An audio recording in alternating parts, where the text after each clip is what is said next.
হঠাৎ আমরা প্রোগ্রাম করলাম কি সবাই মিলে যাব রথযাত্রা দেখতে। তো আজ আমরা চলে যাচ্ছি রায়রংপুর। আর যাওয়ার সময় দেখো বন্ধুরা কত বৃষ্টি পড়ছিল, আজকের ওয়েদারটা খুবই ভালো ছিল। তো সবাই কথা বলে বলে আমরা পৌঁছে গেছি রায়রংপুর। প্রথমবার কোনো জায়গাটা দেখলে এক্সাইটমেন্টটা আলাদা থাকে। আমরা একদম ঠিক টাইমে পৌঁছে গেছিলাম, রথ টানা শুরু হয়েছিল না, আর সামনেই দিচ্ছিল দহি জলজিরা শরবত খেতে। তো আমরাও একটু খেয়ে নিলাম। এখন আমরা চলে যাচ্ছি রথের কাছে। আর দেখো বন্ধুরা কত ভিড়, জায়গায় জায়গায় শরবত দিচ্ছিল, ছাদের থেকে সবাই দেখছিল, আর ছোট্ট ছোট্ট বাচ্চাগুলো নাচ করছিল, সেইগুলো দেখে খুবই ভালো লাগছিল। আর দেখো বন্ধুরা এইখানে কেমনি রথ টানা হয়।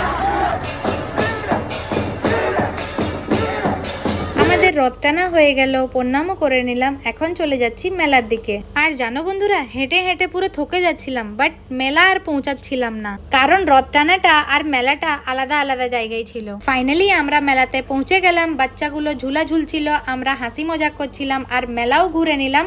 খাওয়া দাওয়া করে তারপরে আমরা বার হয়ে গেলাম। তো টাটা বাই বাই বন্ধুরা।